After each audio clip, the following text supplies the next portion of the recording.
Hello everyone, इस video में हम लोग 5 लगातार क्वेश्चन सीखने जा रहे हैं इलेक्ट्रोमैग्नेटिक इंडक्शन का। बहुत ही इंपॉर्टेंट चैप्टर है जे एडवांस के पॉइंट ऑफ व्यू से, और इसके कॉन्सेप्ट जो ईरोडोम में है वो सभी यूनिक है। और कुछ क्वेश्चन ऐसे हैं जो 2020 के एग्जामिनेशन में आ चुके हैं, जेई मेन में भी जे एडवांस में भी। तो इस कारण से भी जब आप बनाओगे तो आपको वे सभी क्वेश्चंस दिखेगा। ओके, तो जैसे मैं एक क्वेश्चन के बारे में बता रहा हूँ जो 2020 जो जेई मेन में हू बहू आया हुआ है, वो है क्वेश्चन नंबर 293। जो ईरोडोम का जो क्वेश्चन नंबर 293 है, ये क्वेश्चन इस साल जेई मेन में पूछा जा चुका है। ओके, तो डायरेक्ट क्वेश्चन आता है, इस कारण से इस पॉइंट ऑफ व्यू से भी ईरोडोम बनाना बहुत इंपॉर्टेंट है। तो देखिए 5 लगातार क्वेश्चन 288, 289, 290, 291, 292, ये 5 क्वेश्चन इस वीडियो में हम लोग देखने जा रहे हैं। तो शुरू करते हैं क्वेश्चन में 288 से। देखिए इलेक्ट्रोमैग्नेटिक इंडक्शन का ये एक बहुत ही बेहतरीन क्वेश्चन है। और क्या कहा जा रहा है इसमें, वैसे तो आप एनिमेशन के द्वारा देख रहे होंगे कि किस तरीके से एक पैराबोलिक लूप पे एक रॉड ट्रेवल कर रहा है। तो इस क्वेश्चन को मैं पढ़ देता हूँ। A wire bent as a parabola y = ax² is located in uniform magnetic field of induction B. The vector B being perpendicular to the xy plane, at the moment t = 0, conductor starts sliding translation wise from the parabola apex with a constant acceleration w. ये जो rod है ये accelerate कर रहा है apex से। Okay, तो find the EMF of electromagnetic induction in the loop thus formed as a function of y.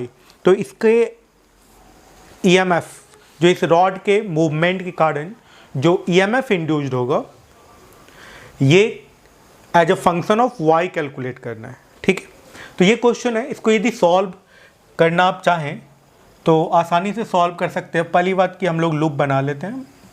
ये y = ax² का पे बेस्ड एक कह सकते हैं कि कंडक्टिंग लूप है। ओके, और एक रॉड है, कंडक्टिंग रॉड है जो कि इस पे मूव कर रहा है।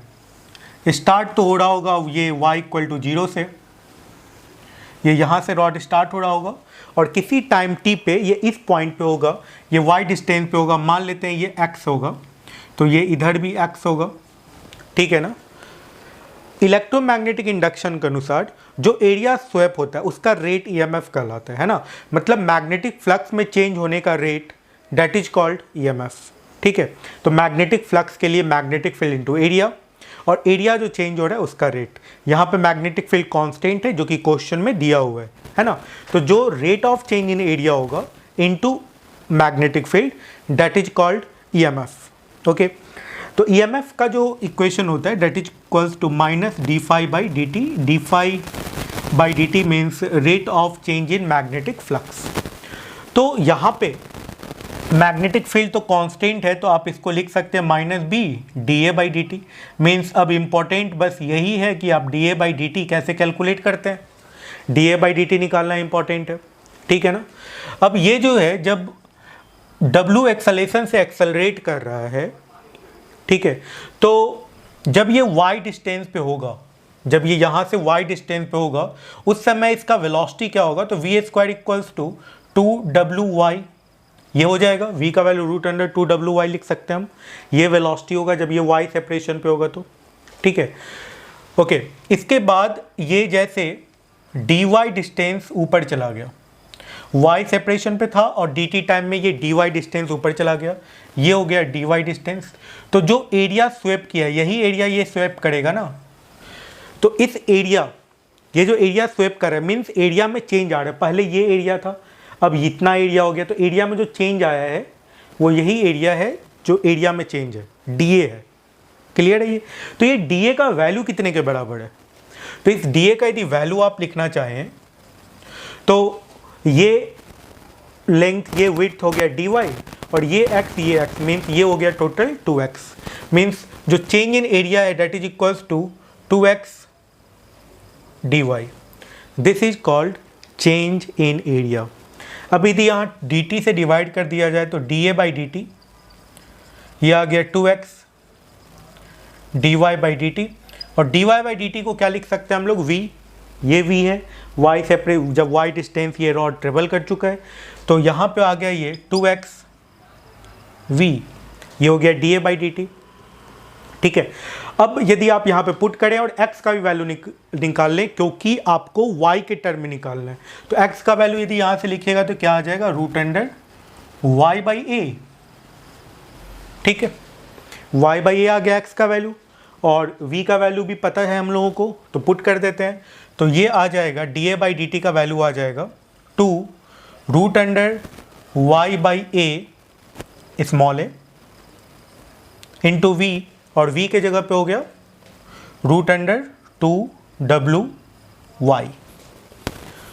ये dA बाई dt निकल गया। तो dA बाई dt को आप कितने के बराबर लिखिएगा, ये हो जाएगा एक तरीके से y कॉमन और रूट अंडर 8w बाई ए आ जाएगा ना, 8w बाई ए, y बाहर निकल चुका है। अब dA बाई dt में 20 मल्टीप्लाई कर दीजिए, EMF निकल गया। तो EMF का यदि मैग्नीट्यूड आप लिख रहे हो तो that will be equals to b into dA by dt सीधा, तो b into Y root under 8w by A, ये हो गया magnitude of EMF, b into Y root under 8w by A. और इस तरीके से ये जो क्वेश्चन है ये बन चुका है। ठीक है, फिर ये था क्वेश्चन नंबर 288। अब इसके बाद हम लोग क्वेश्चन नंबर 289 में चलते हैं, और अब 289 को हम लोग सॉल्व कर लेते हैं। ठीक है ना, तो क्वेश्चन नंबर 289 सॉल्व कर लेते हैं। एक बार आप, जब तक मैं बोर्ड साफ कर रहा हूँ तब तक आप एक बार क्वेश्चन नंबर 289 को पढ़ लीजिए अच्छे से।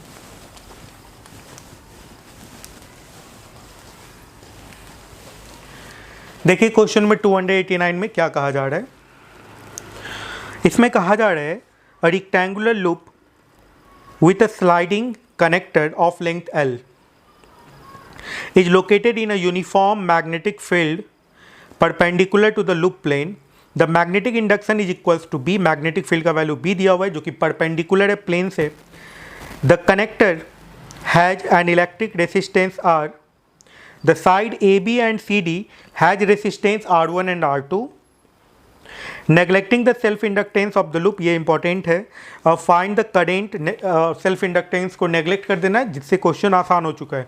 Find the current flowing in the connector during its motion with a constant velocity v।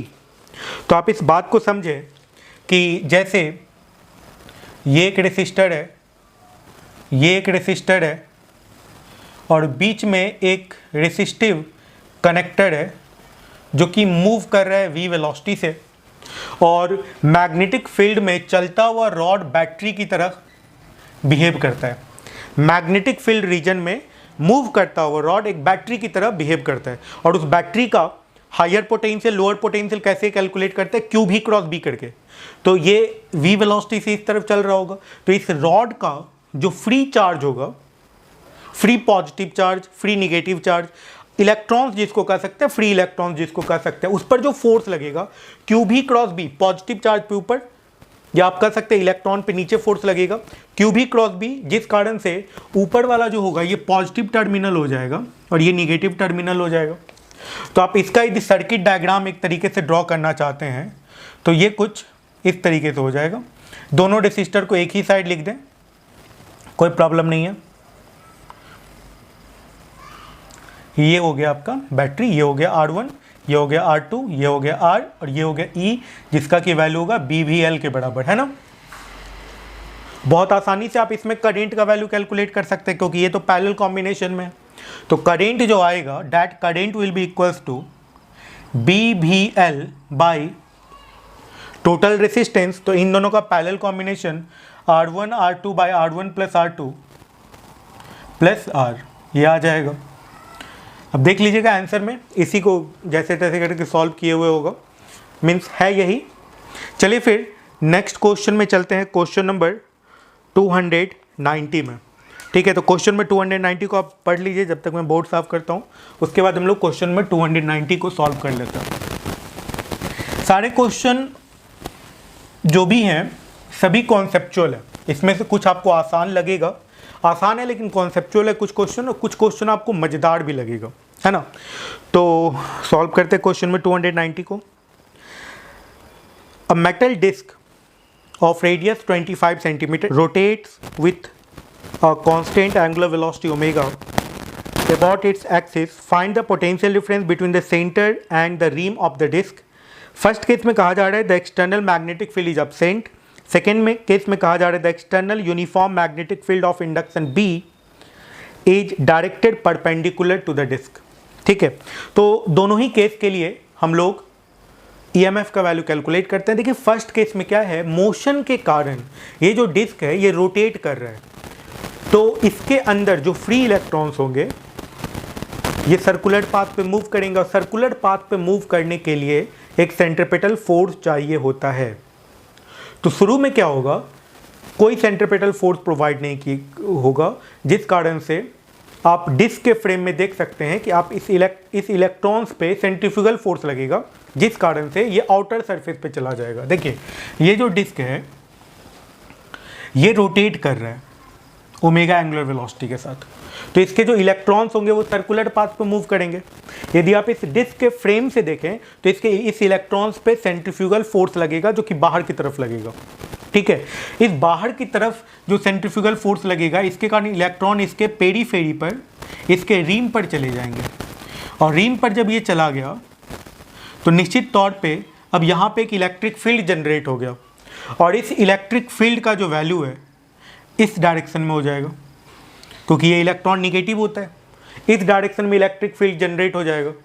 अब इस जनरेट हो गया इलेक्ट्रिक फील्ड, तो यहाँ पर अब जो इलेक्ट्रॉन का जो मूवमेंट होगा ये रुक जाएगा, क्योंकि इस इलेक्ट्रिक फील्ड के कारण इलेक्ट्रॉन पर इस डायरेक्शन में फोर्स लगने लगेगा।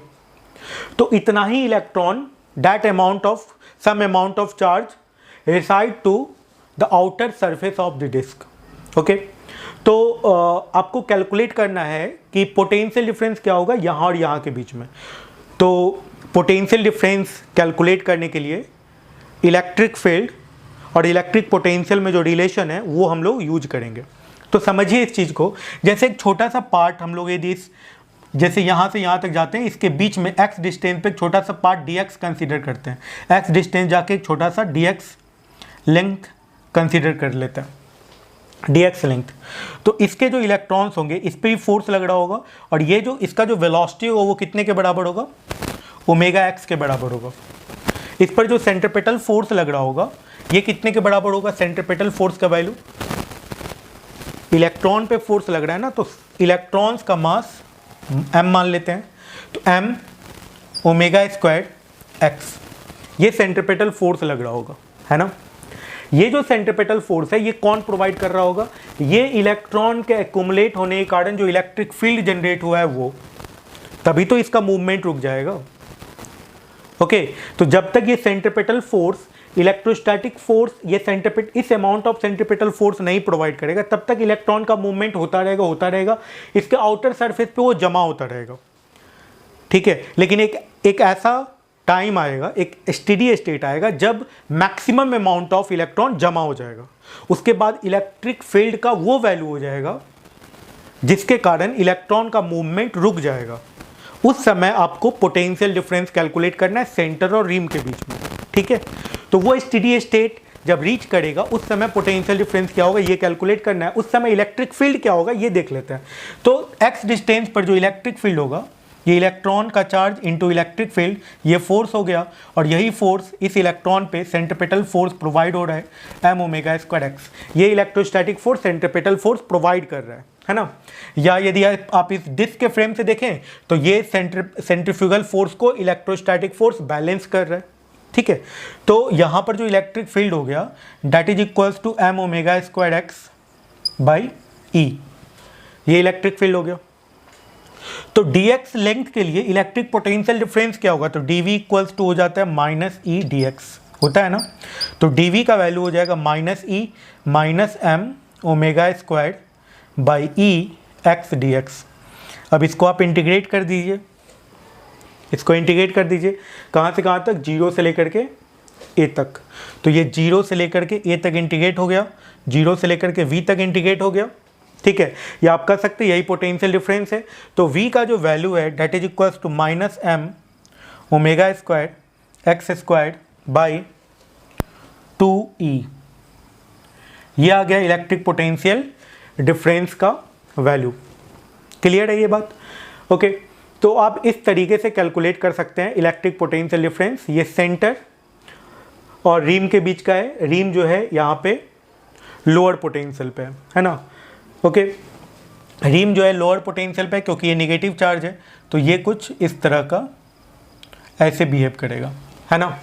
एक और बात देखिए, कुछ लोग ऐसे भी समझ सकते हैं ये तो पूरा है तो ऐसे कैसे कैलकुलेट कर रहे हैं। तो देखिए बहुत सारे पैरेलल बैटरी की तरह हो जाएगा। यदि आप इस रिम को समझे तो आप इसको बहुत सारे पैरेलल बैटरी की तरह कनेक्ट कर सकते हैं, इसका सर्किट डायग्राम बना सकते हैं। और जब बैटरी पैरेलल में कंबाइंड रहता है तो उसका जो इक्विवेलेंट ईएमएफ होता है वो एक बैटरी के ईएमएफ के बराबर होता है ना। तो जो कि -m omega square x square by 2E के बराबर आया है। ठीक है, अब इसके सेकेंड पार्ट में चलते हैं।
जब ये डिस्क रोटेट कर रहा है, जैसे ये डिस्क है, ये जो रोटेट कर रहा है, तो इसको भी एक रॉड की तरह हम एज्यूम करते हैं कुछ देर के लिए। ये रॉड रहा, ये इस पॉइंट के अबाउट रोटेट कर रहा है ओमेगा एंगुलर वेलोसिटी से। एक्स डिस्टेंस पे जाके एक छोटा सा पार्ट dx कंसीडर कर लिया जाए। ये जो dx पार्ट होगा इसका वेलोसिटी ओमेगा एक्स के बराबर होगा, इसका लेंथ dx के बराबर होगा। यहाँ पे क्या होगा, इस पार्ट पे ईएमएफ डेवलप होगा, पोटेंशियल डिफरेंस डेवलप होगा। ठीक है, मैग्नेटिक फील्ड B है तो यहाँ पर जो ईएमएफ डेवलप होगा D that is equals to, ये कितने के बराबर होगा, ये हो जाएगा I BBL के बराबर। तो B का वैल्यू कितने के बराबर, B का वैल्यू कितने के बराबर, ओमेगा है dx। ये हो जाएगा D का वैल्यू, है ना। D का वैल्यू हो गया BBL, तो B का वैल्यू हो गया ओमेगा x और L का वैल्यू हो गया dx। तो ये आ गया। तो यहाँ से यदि आप DE को इंटीग्रेट कर दें तो आपको कैलकुलेट हो जाएगा इसका वैल्यू। तो EMF का वैल्यू हो जाएगा B omega A square by 2, ये आ जाएगा। ठीक है, अब देखिए ये भी जो EMF है ये तो एक रॉड का है, लेकिन ये इनफाइनाइट नंबर ऑफ रॉड में कट किया जा सकता है इसको, है ना। और सब का सब क्या होगा, पैरेलल में कंबाइन होगा। और पैरेलल कॉम्बिनेशन में ईएमएफ का जो वैल्यू होता है वो वही होता है जो एक बैटरी का होता है। तो एक रॉड का जो ईएमएफ होगा वही इस डिस्क का ईएमएफ होगा। तो यही ईएमएफ इक्विवेलेंट ईएमएफ होगा जो कि इस डिस्क का होगा। या आप कह सकते हैं पोटेंशियल डिफरेंस होगा सेंटर और रिम के बीच का। ठीक है, फिर आगे बढ़ते हैं, नेक्स्ट क्वेश्चन पे चलते हैं और सॉल्व करते हैं। ओके, देखिए नेक्स्ट क्वेश्चन जो है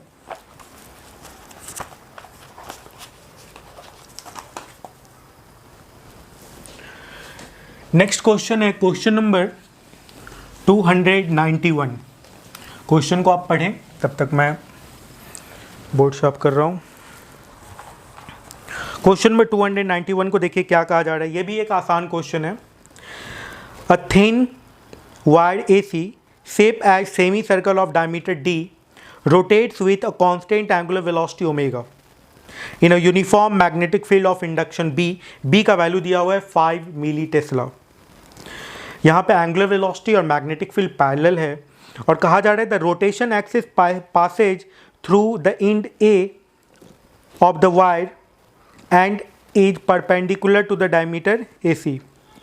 Find the value of line integral E dot D R का इंटीग्रल कैलकुलेट करना है along the wire from the point A to point C, generalise the obtained result.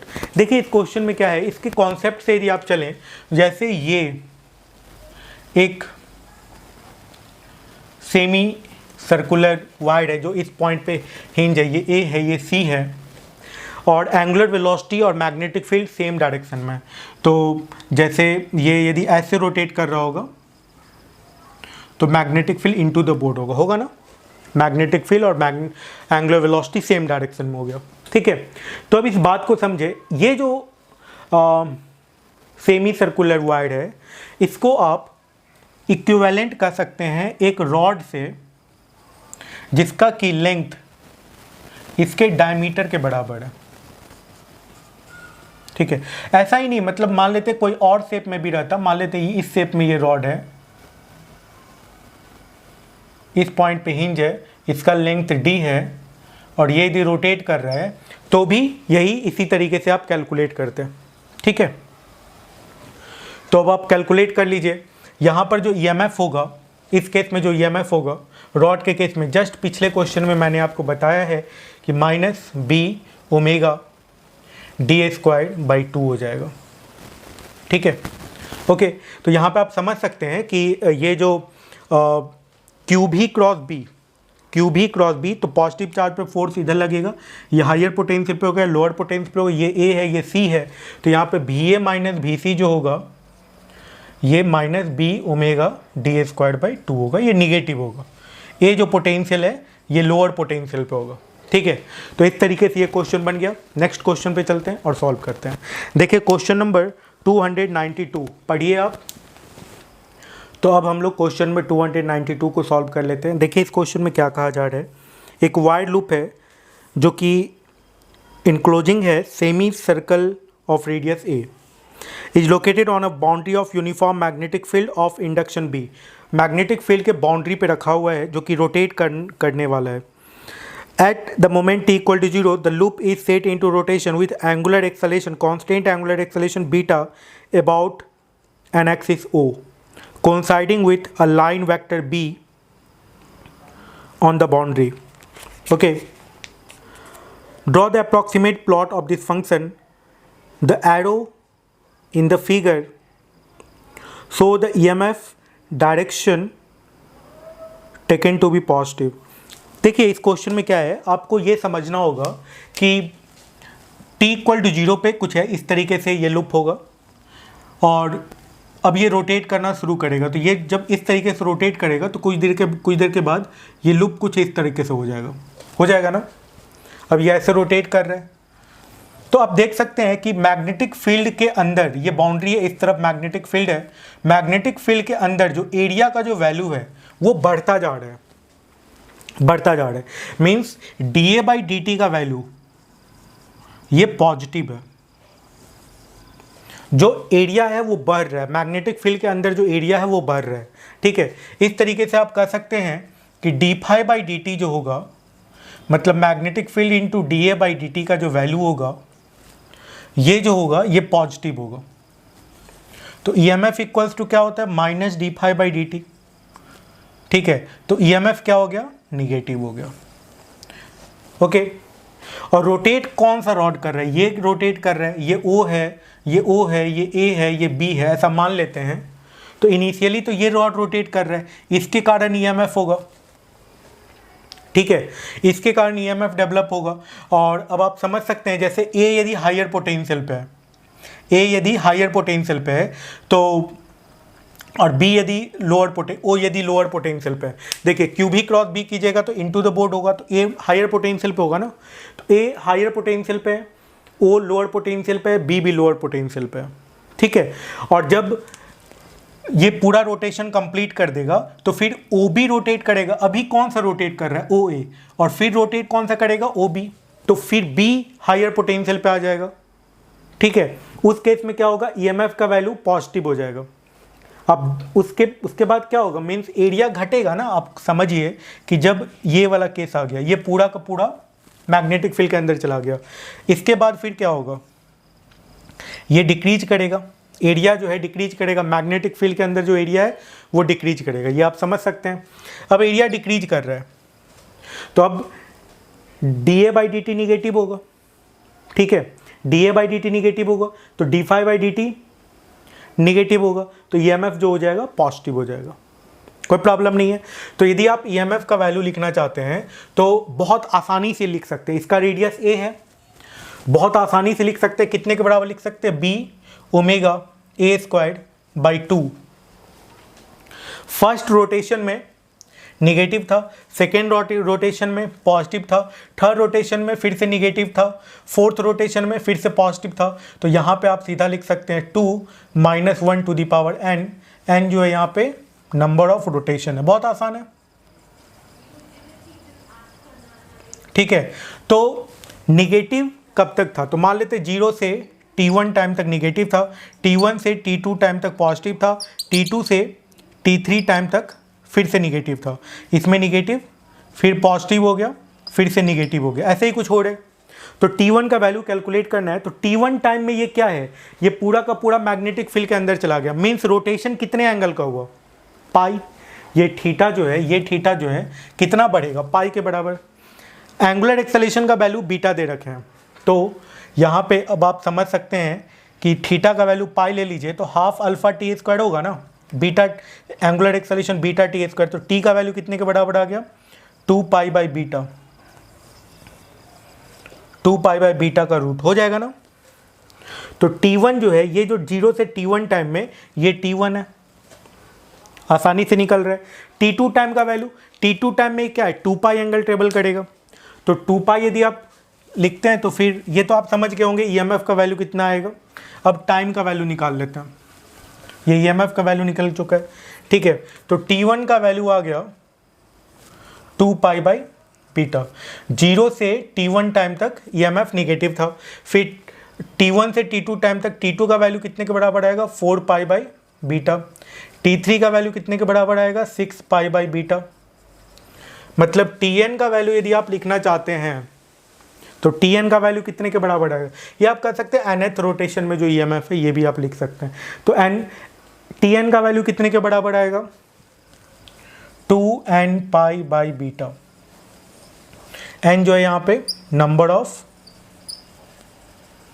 Rotation, ये हो गया, यहाँ पे समझ चुके हैं आप।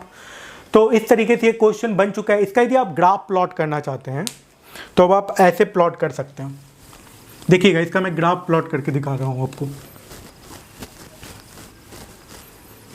देखिए, शुरू में इसका EMF निगेटिव था, ये EMF लिख देते हैं, यहाँ पे टाइम लिखते हैं, EMF निगेटिव था, निगेटिव में इंक्रीज किया, फिर इंस्टेंटली ये पॉजिटिव में फिर इंक्रीज किया, फिर निगेटिव में इंक्रीज किया, फिर पॉजिटिव में इंक्रीज किया। तो इस तरीके से इसका ग्राफ हो जाएगा।